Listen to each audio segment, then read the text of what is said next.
이제 여러분들하고 저하고 신앙생활 할 동안에 우리 다은교회가 추구하는 목표는 이 앞에 현수막에다가 제가 새겨놓았어요. 우리 다은교회가 앞으로 이런 교회가 되자 하는 거예요. 4가지를 제시했는데, 첫 번째가 하나님을 영어롭게 하는 교회가 되자 하는 거예요. 두 번째는 우리 성도님들이, 우리 교인들이 하나님의 자녀답게 바르게 살아가는 교회가 되자. 세 번째는 만물에게 무엇을 불어넣는 교회? 생기는 생명의 기운이에요. 생명의 기운. 만물에게, 사람이나 또는 자연이나 모든 만물에게 생명의 기운을 불어넣는 교회가 되자 하는 것이고, 마지막 4번째는 하나님의 나라를 확장시키는 교회가 되자. 그래서 오늘은 첫째 시간으로 하나님을 영화롭게 하는 교회에 대한 말씀을 드리려고 그럽니다.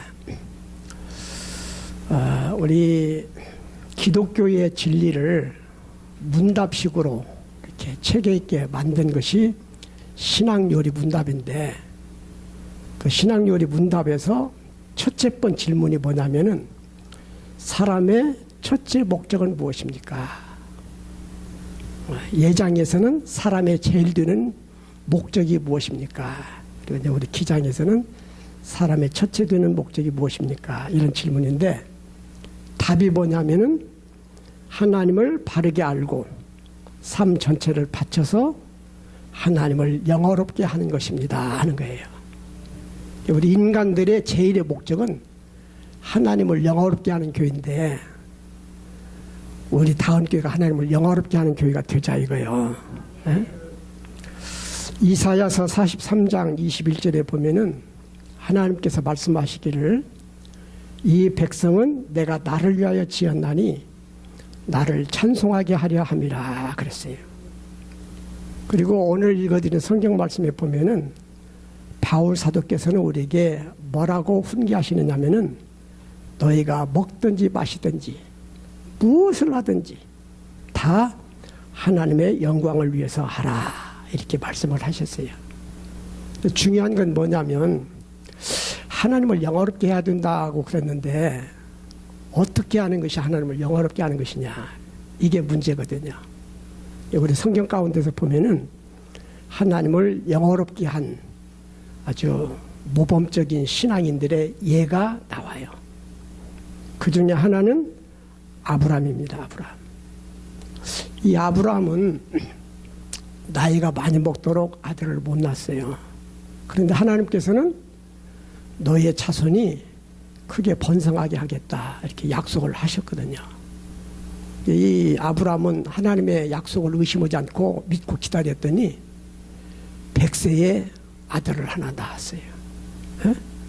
그 아들이 이제 어느 정도 자라서 소년이 됐는데 하나님께서 아브라함에게 지시하시기를, 아브라함아, 네 아들, 네 독자 이삭을 데리고 가서 내가 지시하는 곳으로 가서 그를 번제로 드리라 그러는 거예요.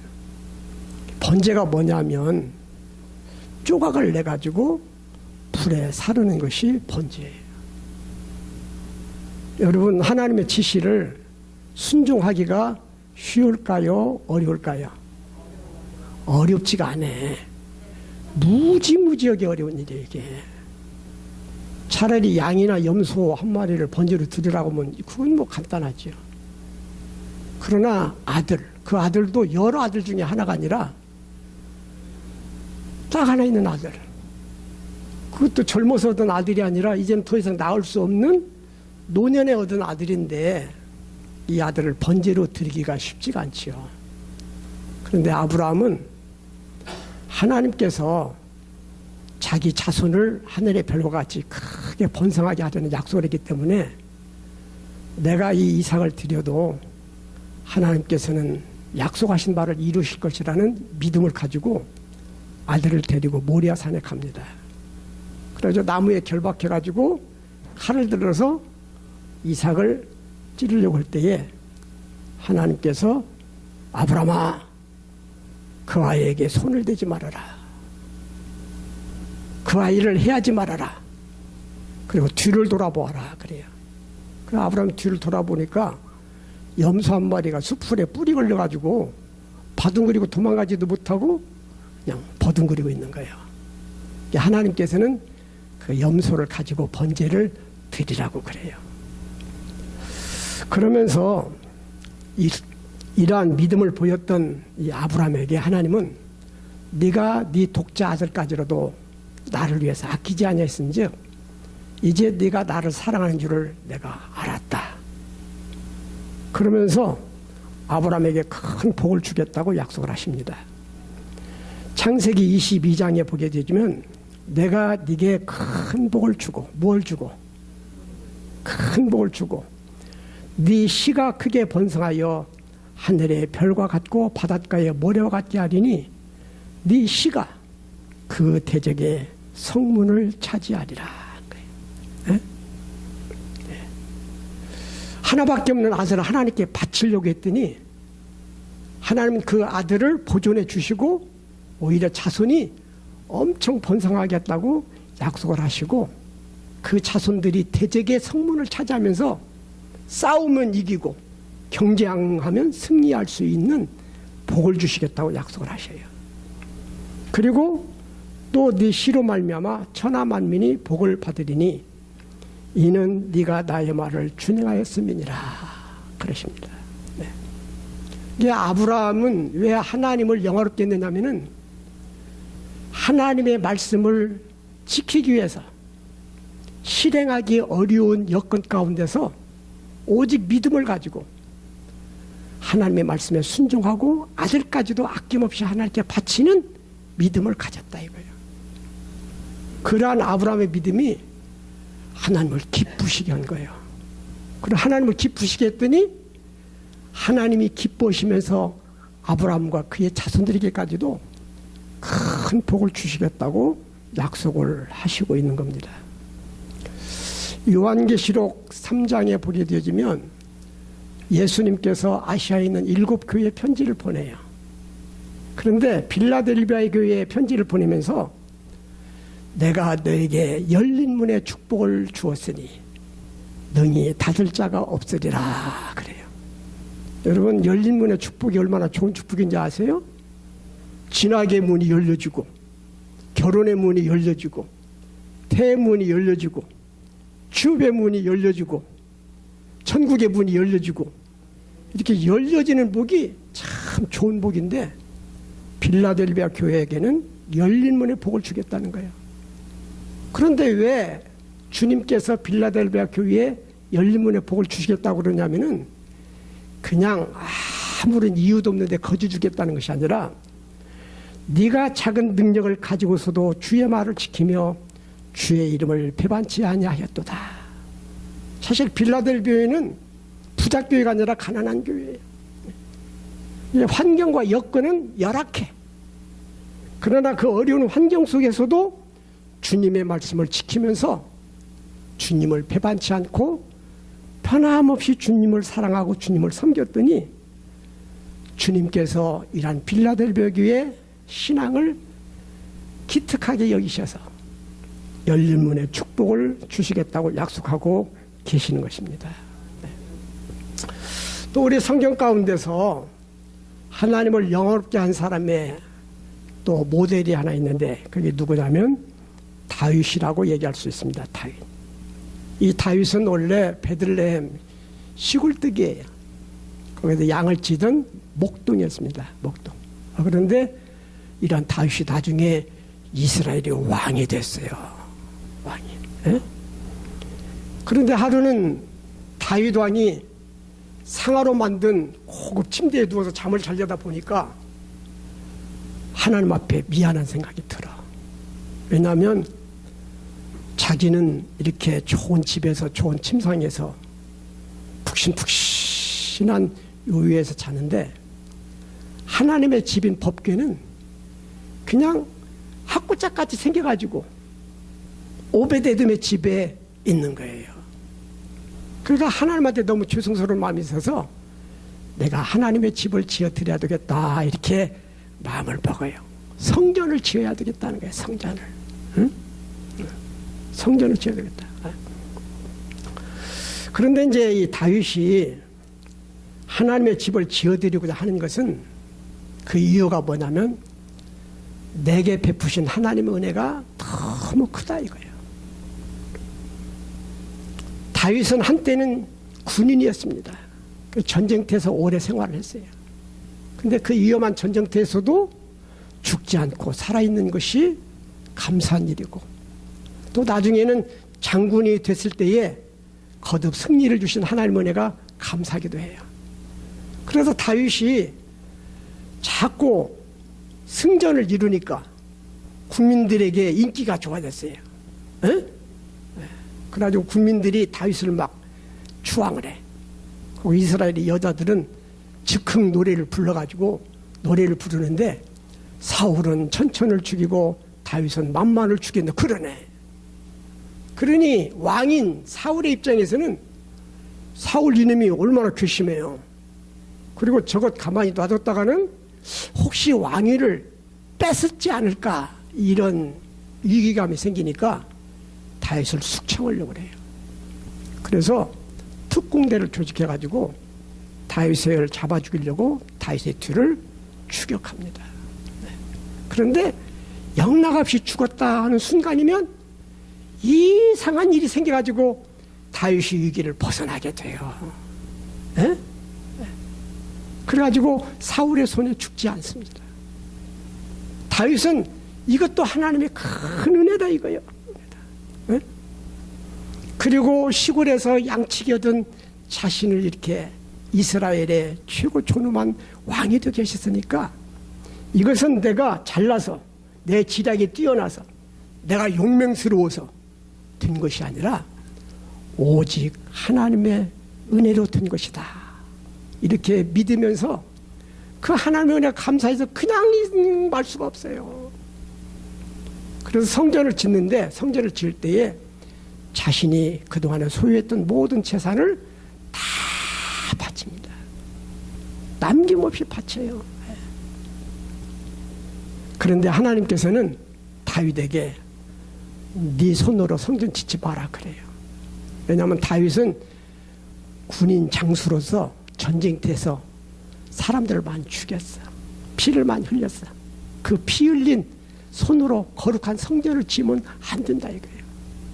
그래서 네 손으로 성전 짓지 말고 네 아들에게 성전을 짓도록 하라 이렇게 하나님이 지시해서 성전을 직접 짓지는 못했지만 성전에 대한 설계도, 성전에 필요한 모든 자금을 다윗이 다 마련해가지고 그의 아들 솔로몬으로 하여금 성전을 짓게 만듭니다. 이렇게 모든 것을 하나님의 은혜를 여기고 그 하나님의 은혜에 대해서 정성을 다해서 보답하고자 했던 이 다윗이 하나님을 크게 기쁘게 했어요. 그래서 다윗이 하나님의 성전을 짓고자 딱 다짐하고 나단 선지자 앞에서 서약을 한 후에 하나님께서는 다윗에게 이렇게 약속하십니다. 사무엘하 7장 9절에 기록이 되어 있는데 네 이름을 위대하게 만들어 주리라.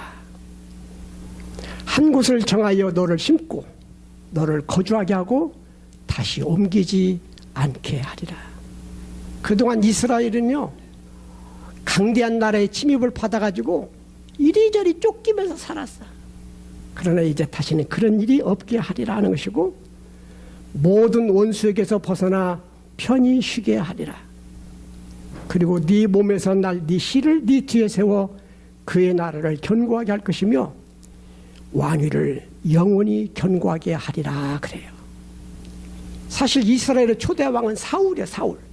근데 이 사울은 1대의 왕위가 끊겨버려요. 그리고 2대의 왕이 다윗이거든요. 근데 하나님께서는 사울과 같이 1대의 왕위가 끊기는 것이 아니라 자자손손이 왕위를 이어가게 하겠다고 약속을 하셔서 그 약속대로 다윗의 자손들이 이스라엘의 왕위를 계속 이어가게 되어지고 만왕의 왕이신 우리 예수님도 다윗의 혈통에서 나오게 되는 것입니다. 할렐루야. 그러니까 우리에게 있었던 좋은 일을 우연히 생긴 것이나 내 노력으로 얻어진 것으로 여기지 않고 오직 하나님께서 은혜로 내게 주신 것이라는 그런 고백을 가지고 그 은혜에 감사하면서 하나님 앞에 보답하고자 하는 이 믿음이 하나님을 크게 기쁘게 드리게 된 것입니다. 그 다음에 또 하나님을 영화롭게 한 또 하나의 예를 든다면 솔로몬이라고 볼 수가 있어요. 이 솔로몬은 다윗의 아들로서 이스라엘의 3대째 왕이 되어지는 사람입니다. 근데 사실 이 솔로몬은요, 왕이 될 서열이 아니야. 이 솔로몬보다 나이가 많은 왕자들이 쭉 줄비하게 있는데 왕이 될 수 없는 자리인데 왕이 된 거예요. 그러니까 이 솔로몬도 하나님의 은혜로 내가 왕이 되었다 이렇게 여기고 기브아에 있는 성소에 찾아가서 하나님께 예배를 드리는데 거기서 1000번제를 드렸다는 거예요. 이게 1000번 번제를 드렸다는 얘기나 아니면 1000마리의 제물을 드리면서 제사를 드렸다는 얘기냐 하는 논쟁이 있는데 우리 성경에 보면은 1000번 드린 건 아니고 1000마리의 제물을 하나님께 드리면서 제사를 드렸어요.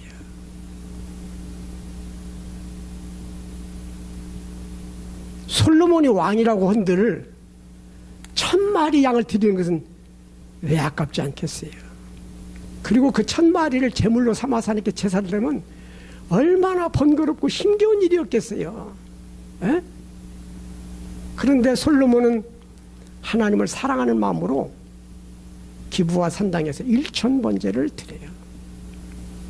그랬더니 밤에 하나님께서 나타나셔가지고 솔로몬에게 솔로몬아, 내가 네게 무엇을 줄꼬 너는 구하라 그러네요. 솔로몬이 달라고 떼쓴 게 아니야. 그냥 솔로몬은 1000번제 하나님께 지극정성을 가지고 예배를 드렸을 뿐인데 하나님께서는 이 솔로몬에게 내가 네게 무엇을 줄꼬 너는 구하라 이러는 거예요. 그러자 솔로몬이 하나님, 저는 아이같이 아직도 철부지가 없는데 이 많은 백성들을 다스리려면 지혜가 필요하니 지혜를 주세요 하고 요구해요. 그때 하나님께서 너를 위해서 부귀와 영화를 구하지 않고 장수도 구하지 않고 이 백성들을 위해서 나라를 위해서 구하니 참 좋은 것 구하는도다 하시면서 하나님께서 솔로몬에게 이렇게 약속하십니다. 네게 지혜롭고 총명한 마음을 주노니 네 앞에도 너와 같은 자가 없었거니와 네 뒤에도 너와 같은 자가 일어남이 없을 것이다. 그래서 인류 최고 지혜로웠던 사람이 솔로몬이에요. 에? 그리고 하나님께서 연이어 말씀하시기를 네게 구하지 아니한 부귀와 영화도 주노니 네 평생의 왕들 중에 너와 같은 자가 없을 것이다. 그리고 또 네 날을 길게 하리라. 이렇게 축복을 약속해 주시게 되어집니다. 여러분, 이런 것을 보면은 우리가 어떻게 하나님을 영화롭게 하는지 힌트를 얻을 수 있잖아요. 에? 힌트를 얻을 수 있어요. 하나님을 기쁘게 해드렸던 사람들은 하나님께 뭘 달라고 막 조르지 않아도 하나님이 알아서 좋은 것들을 막 주셔. 그래 우리 다운교인들은요, 하나님께 주시옵소서, 주시옵소서. 맨날 그냥 달라고 졸르고 때만 쓰는 그런 교회가 되지 말고 하나님을 기쁘게 해드리는 믿음 생활을 하자고요. 에? 하나님을 기쁘게 하는 믿음을 가지면 달라고 안 해도 하나님은 다 알아서 우리에게 필요한 것들, 우리들에게 좋은 것들을 아낌없이 주시게 될 줄로 믿습니다. 네. 여러분, 우리가 하나님을 기쁘게 할 수 있는 요인들이 많이 있죠. 어? 우리가 이렇게 믿음 생활하고 또 성일이 되면 주님 앞에 나와서 예배하는 것도 하나님께서는 기뻐하시는 일인 줄로 믿습니다. 그리고 하나님의 은혜를 감사해서 헌금하는 것도 하나님을 기쁘게 드리는 것이지만, 헌금 못하면 하나님의 은혜를 우리가 찬송하는 것도 하나님을 기쁘게 드리는 거예요. 에? 사실 다윗은요, 하나님의 은혜에 감사해서 하나님의 집인 성전을 지어드리고자 하기도 했지만, 다윗은 또 찬송으로 하나님을 얼마나 찬양을 했는지 몰라. 예? 그래서 우리 성경 시편에 보게 되면 이스라엘 백성들이 부르던 찬송과 시가 150편이 기록되어 있는데 반절이 넘는 게 다윗의 시예요. 다윗은 시를 지어서 하나님을 찬양했고 찬송으로 하나님을 찬양했던 사람입니다. 그래서 시편 69편 30절에 보면은 이런 말씀도 있어요. 내가 노래로 하나님의 이름을 찬송하며 감사함으로 하나님을 광대하시다 하리니 이것이 소 곧 뿔과 굽이 있는 황소를 드림보다 여호와를 더욱 기쁘시게 함이 될 것이라. 할렐루야. 황소를 하나님께 드리는 것보다도 하나님의 은혜를 찬양하면 하나님께 더 좋은 것을 드리는 것이 되고 하나님을 더 기쁘게 드리는 일이 된다네요. 그러니까 우리 다운교인들은 하나님을 찬양하는 찬송을 많이 부르자고. 우리가 전도해서 한 생명을 구원하면 그것이 또 하나님을 크게 기쁘게 드리는 일이 되어지게 될 것입니다. 어쨌든 우리가 하나님을 기쁘게 드릴 일은 많아요. 나는 무엇을 하나님을 기쁘게 드릴까? 지금까지는 우리들이 하나님께서 나에게 뭘 줄까 이렇게 바라는 신앙이었다면 이제는 좀 방향을 바꿔가지고 내가 하나님을 어떻게 기쁘게 드릴까 이것을 생각하시면서 하나님을 기쁘게 드리기 위해서 힘쓰시기를 바랍니다. 요한복음 8장 29절에 보면은 주님께서는 이렇게 말씀하셨습니다. 나를 보내신 이가 나와 함께 하시도다. 나는 항상 그가 기뻐하시는 일을 행함으로 나를 혼자 두지 아니하셨느니라. 우리 예수님께서 늘 하나님 기쁘시는 말 행했더니 하나님께서 늘 주님과 함께 하셨고 그를 높여서 만연의 구세주가 되게 하셨다는 거예요. 그리고 시편 91편 14절에 보면은 이런 말씀도 기록되어 있습니다. 하나님이 이러시되 저가 나를 사랑한지. 저가 나를 어떻게 한지? 저가 나를 저는 사람. 어떤 사람인가가 나를 사랑하면 내가 그를 건지리라. 내가 그를 높이리라. 내게 간구할 때에 그에게 응답하리라. 그들이 환난당할 때에 내가 그와 함께하여 그를 건지고 그를 영화롭게 하리라. 내가 그를 장수하게 함으로 그를 만족하게 하며 나의 구원을 그에게 보이리라 약속했어요. 우리 다운교회는 하나님을 영화롭게 하는 교회. 우리 다운교회 교인들은 늘 하나님을 영화롭게 하나님을 기쁘게 드리는 교인들이 되어져서 하나님을 기쁘게 드림과 동시에 하나님으로부터 넘치는 복을 받는 은혜가 있기를 축원합니다.